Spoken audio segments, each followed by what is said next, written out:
Bulasia, and welcome once again to the Justpeace Talanoa Bure at COVID-19 with Transcend Oceania in Fiji and the Pacific.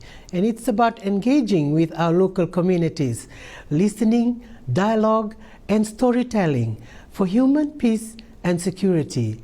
And here with us are community leaders, their voices, their stories for Justpeace priorities.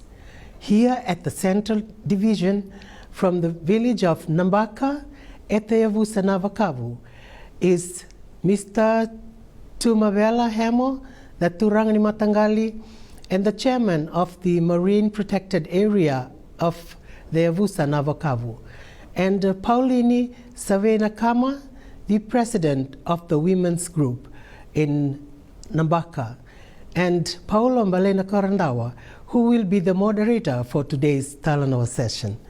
Levu, welcome into the Talanoa session.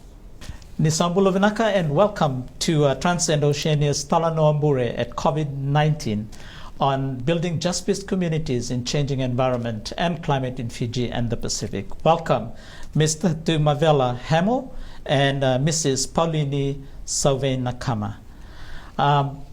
I also like to welcome all of you who are viewing and listening in to this Talanoa program.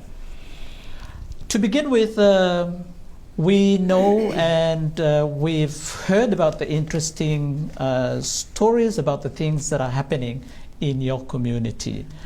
Can you tell us about those stories, about the things that are happening in your community? We maybe begin with Hemu. Yes, I still remember when I was young, I used to see a lot of mangroves and tiri along the coast of Navakavu, starting from Doni Bottle, Suwa Bay, down to Moivuso village and down to Mataqali, all the way down, right down to Levu and Levu village. When I finished work from where I used to work in Nandi before, and I came back to the village and I found out that a lot of mangroves and trees are gone, and also trees like Hutuai and Dambi, there's Fijian herb, Dambi and Delo. Most of the trees that grow on the coastal areas are gone. They're all gone by this climate change we're talking about now. Yeah, and what we're doing now is most of the students from USP and FNU, and they are coming down to the village for research, and we start to replant mangroves and trees again, and now they start to grow again. Yeah. So there was a time when there were mangroves when you were growing up, yes, and yes, all those plants along the coast, and then most of them are washed away. They have been washed away. Yeah. And you believe it is by the impact of climate change? Yes. Okay. Paulini, what are some of the things that you have seen change in your village community in Nabaka? Vinaka, Mr. Paulo. Firstly, we are talking about climate change and what the climate change has done to our community in the village. I'm the women's president in the village. Most of us, we have seen the changes in our villages. As Mr. Hemu was explaining, the trees has been washed away and our coastal areas has been washed away. So now we are starting to build sea walls in our shores, beside our sea. So my house is the last house beside the sea. I can see the changes is not taking its toll because the sea is coming right beside our house. So we are really much concerned about the climate change in the community. And so that never used to happen before, but No. now you have the seawater coming right into close to your house. Yes. How is that affecting the environment around your house? Are you able to plant? Are you able to do the things that you needed to do around your house? Yes, we've been planting trees. Yes. Coconut trees, mango trees, mangroves, even mangrove trees, but still the sea is coming up, so it's still getting washed away. It's the climate change. So I think it's something has to be done. The women's group are looking into it, and we are trying our best to plant more trees, especially beside our houses. It's not just us, it's the whole community is trying to help to maintain and to stop this thing coming to our houses and to coming to our community, because we are thinking of our future generations, not just us. It's our generations we are talking about. Mr. Hemu, I heard you talk about the university students coming to your community because you have raised the issue of losing all those mangroves and all those trees along the coast. Can you say a little bit more about what happened? What did the university students come and do? Because the issue has been raised. Not only planting trees, but research on fish and marine lives like corals. Most of the things are dead because of this climate change, and most of the fish are. Most of the time, they said that the fish are poisoning by the pollution and all this. And so you depend on the sea Mostly, for your livelihood. Mostly. And you're beginning to see the depletion. Yes. You know, some of the things that food that you gather from the sea are now gone. Is that something that you experience? What about Paulini? I'm sure women go out fishing and all that, and probably have been noticing that the numbers of whatever you get from the sea is beginning to decrease. Yes, of course, Mr. Paulo. The women, we are relying on the, most of the villages, we have 3 villages in the Yavusa Navakavu, 4 villages in the Yavusa Navakavu. So most of us, we rely on the marine resources, marine life. The pollution, especially the pollution, is damaging our marine life. Most of the rubbish coming from the Suva Harbor is being washed away to our villages. Most of the rubbish coming there, and then we are trying our best to collect this rubbish, trying to recycle this rubbish, the plastic bags, the plastic bottles. What the women are now doing, we are collecting plastic bags and the plastic bottles, trying to recycle it and make use of it, making the necklace, making the earrings, because we're trying to clean our environment. Most of the rubbish we're talking about is coming from the Suva Harbor. Our village is just looking over Suva Harbor. So most of the rubbish is coming from the Suva Harbor. Okay, so now another issue, apart from the climate change thing that you have talked about earlier on, you are now talking about the issue of rubbish, of garbage coming out of the Suva Bay, but landing on your shore in Navakavu. You are watching Transcend Oceania's Talanoa Bure at COVID-19 on building Justpeace communities in changing environment and climate in Fiji and the Pacific. Join us in the next segment after this break.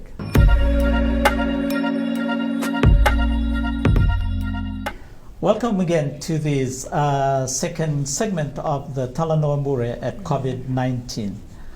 We currently are still being affected by COVID-19. And I'm sure it has brought challenges to you as a rural Itauke community. Let's talk about some of those challenges that you currently face in your community. Beginning with Hemu to talk about some of those challenges for you as a community leader at Turanga Mataqali, and also the chairman of the Navakavu MPA. What are some of the challenges COVID-19 has brought to the lives of the community and the work that you are involved in? I think the big challenge is for the parents to teach the kids, the children, the family as a whole, take them to the village and teach them to plant, teach them to the way they behave in the village, what they should eat, instead of relying on money all the time in the town where they used to live before. People should think that money is not everything. The money is there on the land. We are sitting on our gold. but we don't realize that we're sitting on our own gold. So some of one of the issues that you're talking about is the issue that's about survival. Survival. So some of the members of your community have been living in towns and cities, working, now returning to the community, but without the skills on how to do proper farming and all that. So challenges regarding survival. Okay, Paulini, what challenges have COVID-19 brought to you as a woman leader in your community, but also to other women who are in your community? Mr. Paulo, we are talking about COVID-19 and the challenges we are facing in the village or in the community. Firstly, the women are struggling because the men, they have most of our men have no jobs because of the virus. So we cannot do anything about it. We can't do anything about it. That's what the virus has done. So what we are facing, we are trying to do, we are going back to the land. The women, we are now going back to the land. We are planting more vegetables, planting more things so we can feed our families. We just can't rely on the men. The men, they are doing their work. Whatever they're doing their work. But as for the women, we are also concerned about our families. And most of the women most of the people living in town, they are coming to our villages, to the community. They are coming back to the community because of there's no work there's no jobs. So we are trying to help them. Whatever we have, we are trying to help them. We're trying to give them food. We're trying to give them, we can just sit there and relax and sing them eating nothing. Because most of us, we are living in the village. So us in the village, already in the village, all we have to do is help those who are coming to the village. So one of the challenges, the major challenges for women is having to focus on what are the family needs, what do you need to put on the table for the family, but then you are also concerned about your other families that have come into the community that also have the basic needs to be met. Yes. Okay. We are also concerned about them. They also have kids, they also have families. Okay. So we can just sit there and watch them, hungry, trying to look for something while they're just coming over to the village. They have nothing in the village. So that's why we are struggling. That's why we are facing more challenges, the women. Okay. Women are more concerned. We're concerned also of other women who are trying to feed their children, who are trying to look after their families. That's what we are doing, and that's what the COVID-19 has brought and the challenges we are facing. Thank you. Hemu, I'm coming back to you. I want to pick up on something that you mentioned before about our lives being dependent on money and our lives being dependent on the resources that we have. Can you say a little bit more about that? I think most of us in town are living on food that are sold in the market. That is what we should do. That we have land and sea where to feed from. But most of the time we think that money is more important than doing planting and catching fish from there. You don't pay nothing to go fishing, like her and me. We sitting there on our own gold, but most of the time we don't realize that things that we're supposed to have is there already for us. You are watching Transcend Oceania's Talanoa Bure at COVID-19 on building Justpeace communities in changing environments and climate in Fiji and the Pacific. Join us in the next segment after this break.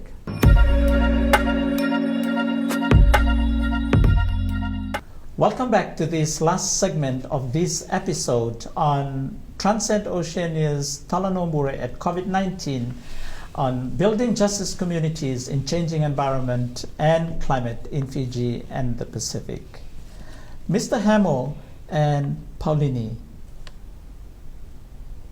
you have told your stories about your priority issues in the communities. You've talked about some of the challenges now that COVID-19 has brought into the life of the community. You don't want your children to be experiencing the same challenges again. Yes. what are some recommendations going forward on what needs to be done to address these challenges relating to climate change and COVID-19 and the impacts of COVID-19? Hemu. Thank you, Mr. Paulo. I would suggest that if the Ministry of Agriculture supplying or giving farming gears like knife, fork, before they go to the village, so that they can plant their own thing. Or fishing nets or boats from fisheries, so they can go to the sea and fish for their own family, for their food and for their financial. And you're talking about the members of the community who have been away, but are now returning to the community, but yes. they come without these farming equipment and all that. Okay. Paulini, for you as a woman, what are some recommendations, suggestions moving forward regarding the issues that you've talked about earlier on?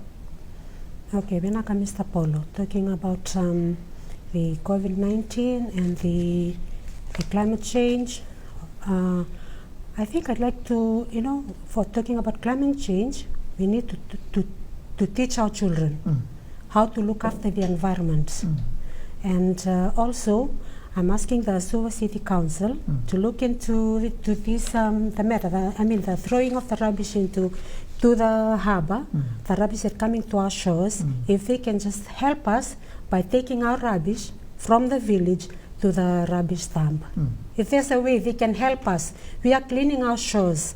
We are cleaning the rubbish that coming from the Suva harbour.